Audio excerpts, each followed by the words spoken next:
ప్రజాప్రతినిధులందరికీ మరి ముఖ్యంగా incharge minister గారికి జిల్లా యంత్రాంగం తరఫున కృతజ్ఞతలు తెలియజేస్తున్నాము. అలాగే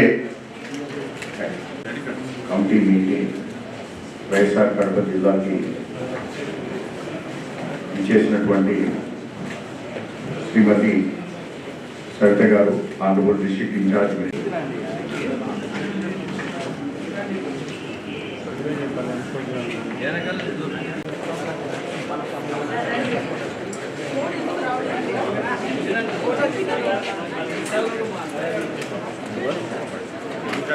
డిస్ట్రిక్ట్ ప్రోగ్రామ్ అనేది భారతదేశంలో నీతి ఆయోగ్ ఈ యొక్క ఆస్పిరేషన్ డిస్ట్రిక్ట్ ప్రోగ్రామ్ నమస్కారాలతో వెల్కమ్ చెప్తూ, అదేవిధంగా ఈ యొక్క డిస్ట్రిక్ట్ రివ్యూ కమిటీ మీటింగ్కి ఇచ్చేసినటువంటి regular agenda. I would like to bring to the notice of this August House that the district has achieved one important milestone at the national level.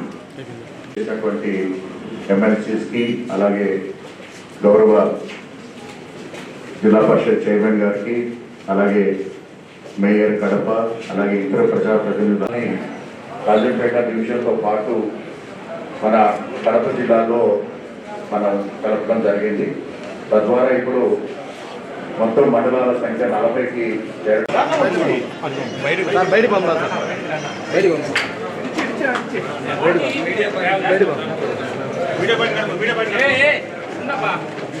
తీసుకున్నావునా.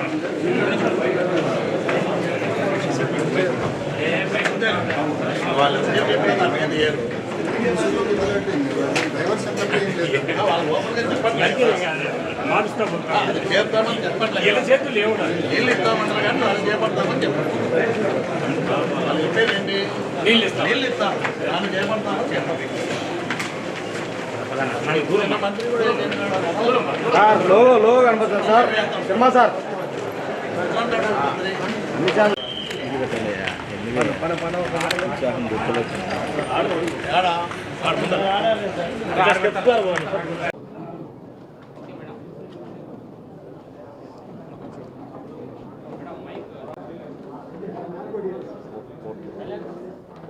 సారే 4:30 5 కదా. మరి ఈరోజు కడప డిఆర్సీ మీటింగ్ జరిగింది. అధికారులతోనూ అదేవిధంగా ప్రజాప్రతినిధులతోనూ ఈరోజు చాలా బాగా జరిగింది. ఆల్ డిపార్ట్మెంట్స్ ఏ విధంగా పనిచేస్తున్నారు, మనం ఏ విధంగా చేయబోతున్నాము, మరి రాష్ట్రంలోనే మన కడప జిల్లా అన్ని డిపార్ట్మెంట్లోనూ ముందుండాలి.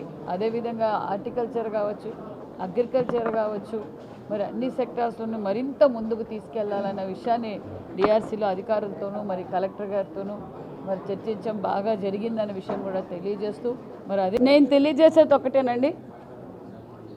అవినాష్ రెడ్డి గారికి కానీ, వైసీపీ పార్టీ ప్రజాప్రతినిధులకు కానీ కడప జిల్లా ప్రజలపై ప్రేమ కానీ, బాధ్యత కానీ, నిబద్ధత కానీ ఉంటే మరి ఈరోజు డిఆర్సీ మీటింగ్ జరుగుతోంది.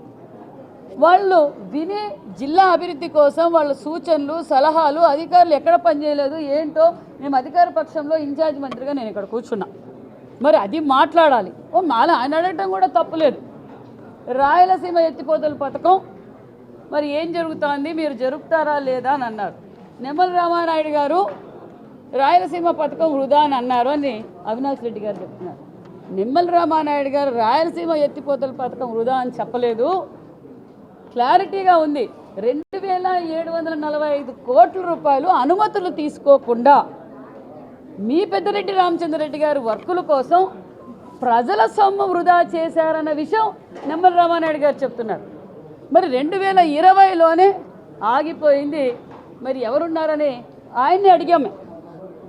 అవినాష్ రెడ్డి గారు 2020లో ముఖ్యమంత్రిగా మీరున్నారు, అనుమతులు తీసుకోకుండా ఎందుకు పనులు మొదలు పెట్టారంటే అవినాష్ రెడ్డి గారి దగ్గర జవాబు లేదు. మరి అదే ఫారెస్ట్ మినిస్టర్గా పనిచేస్తున్న పిఎల్ఆర్ కంపెనీ, మరి రాష్ట్రంలో ఎక్కువగా వర్కులు చేసిన వ్యక్తి ఎవరంటే పెద్దిరెడ్డి రామచంద్రరెడ్డి గారు. మరి పెద్దిరెడ్డి రామచంద్రరెడ్డి ఫారెస్ట్ మినిస్టర్గా ఉన్నారు, ఆయనకు ఫారెస్ట్ డిపార్ట్మెంట్లో పర్మిషన్లు తీసుకోలేదు, ఎన్జిటీలో పర్మిషన్ తీసుకోలేదు. మరి ఎవరు ఆపారు? అవినాష్ రెడ్డి గారు. కూటమి ప్రభుత్వం బురద జల్లుతున్నారు. మీరు చేసేకి చేత కాక ఈరోజు కూటమి ప్రభుత్వం పైన చంద్రబాబు నాయుడు గారి పైన మీరు దుష్ప్రచారం చేస్తున్నారు.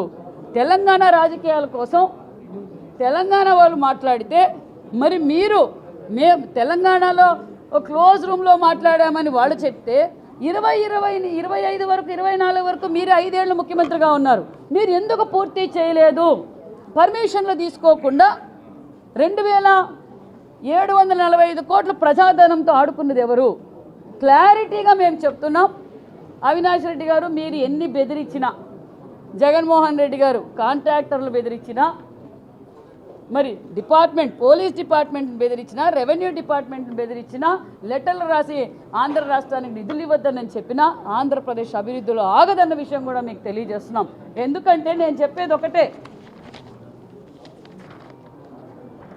మరి జగన్మోహన్ రెడ్డి గారికిను మరి అవినాష్ రెడ్డి గారికి జగన్మోహన్ రెడ్డి గారికి అధికారంలో ఉన్నప్పుడు కనీసం కౌంటర్లు కూడా వాళ్ళు వేయలేదన్న విషయం కూడా మీకు తెలియజేస్తున్నాం. ఈరోజు డిఆర్సీ మీటింగ్లో మరి ఈరోజు కడప జిల్లా గురించి మాట్లాడమంటే 8 జిల్లాలకు సంబంధించిన రాయలసీమ ఎత్తిపోతారు రండి అసెంబ్లీలో. 2020లో మీరు ఏం చేశారు? ఏ విధంగా ప్రజల సొమ్ముతో ఆడుకున్నారు? ఈరోజు ఒక పక్క ముఖ్యమంత్రి చంద్రబాబు నాయుడు గారు, ఒక పక్క మన ఇరిగేషన్ మినిస్టర్ నిమ్మల రామానాయుడు గారు, మరి క్యాబినెట్ అందరూ రాయలసీమకు ప్రతి ఎకరంకు నీళ్ళు ఇవ్వాలనే ఆలోచనతో మేము ఈరోజు పనిచేస్తున్నాం. మరి 14-19లో మేము ఇరిగేషన్ ప్రాజెక్టులకు ఎన్ని వేల కోట్లు ఖర్చు పెట్టాం. మరి 19-24లో నేను రాయలసీమ బిడ్డ అని చెప్పిన జగన్మోహన్ రెడ్డి గారు ఏ విధంగా సినిమా సెట్టింగ్లు వేసుకొని మరి సాయంకాలానికి ఆ సినిమా సెట్టింగ్లు ఎత్తేసారో మనం అంతా కళ్ళారా చూస్తాం. ఈ అతి తక్కువ కాలంలోనే మేము ఈరోజు మరి రాయలసీమకు ఎంత ఖర్చు పెట్టామనేది మీ అందరికీ తెలుసు. సుమారుగా మరి 750 కిలోమీటర్లు కృష్ణా జలాలను తీసుకెళ్ళాం. 19 నియోజకవర్గ చెరువులకు నీళ్ళు ఇచ్చాం. 423 చెరువులకు మేము నీళ్ళు ఇచ్చామన్న విషయం కూడా తెలియజేస్తున్నాం. మేము తెలియజేసేటప్పుడే ఇప్పుడు రిజర్వాయర్లన్నీ ఫుల్ చేశాం. ఇందాకే శ్రీనివాసరెడ్డి గారు చెప్పారు, నీళ్లు తీసుకొస్తాం, నీళ్లు ఉంచడానికి స్టోరేజ్ చేసుకోవడానికి రిజర్వాయర్లు ఎక్కడున్నాయి అని అడిగారు. నేను చెప్పేది ఒకటే, గతంలో అన్న నందమూరి తారక రామారావు గారు ఏదైతే ఈ రాయలసీమ రాళ్లసీమగా మారిపోతుంది, దీన్ని రతనాల సీమగా మార్చాలని నాంది పలికారో ఆనాటి నుంచి ఈనాటి వరకు చంద్రబాబు నాయుడు గారు రాయలసీమకు అహర్నిశలు మరి తాగునీరు కావచ్చు, సాగునీరు కావచ్చు, పరిశ్రమల సృష్టికర్తే చంద్రబాబు నాయుడు గారు అనే విషయం తెలియజేస్తున్నాం. మేము చర్చించడానికి సిద్ధంగా ఉన్నాం. ఖచ్చితంగా రాయలసీమ ప్రతి ఎకరానికి నీళ్ళు ఇచ్చే బాధ్యత కూటమి ప్రభుత్వాన్ని మానేసి చంద్రబాబు నాయుడు గారు అనే విషయం తెలియజేస్తూ మరి జగన్మోహన్ రెడ్డి బ్యాచ్గా మేము తెలియజేసేది ఒకటే, అభివృద్ధికి మీరు ఏ విధంగా అయినా ఆటంకం కలిగించినా మేము భయపడే ప్రసక్తే లేదనే విషయం కూడా మీకు తెలియజేస్తున్నాం. మొన్నటి రోజు భోగాపురం ఎయిర్పోర్ట్ నేనే పూర్తి చేశానంటారు జగన్మోహన్ రెడ్డి గారు. మరి భోగాపురం ఎయిర్పోర్టు ఎవరు పర్మిషన్లు తీసుకొచ్చారు, ఎవరు సెంట్రల్ మినిస్టర్గా ఉన్నారు, ఏ విధంగా అయితే మేము చేసాం, ఇదే జగన్మోహన్ రెడ్డి గారు భోగాపురంకి వెళ్ళి ఎర్ర బస్సు కూడా రాని చోట ఏరు బస్సు అవసరమా, ఉన్నావా వైజాగ్ ఎయిర్పోర్ట్లో ఈగలు చెప్తున్నారని చెప్పిన జగన్మోహన్ రెడ్డి గారు ఈరోజు ఆ విధంగా మాట్లాడుతున్నారు. జగన్మోహన్ రెడ్డి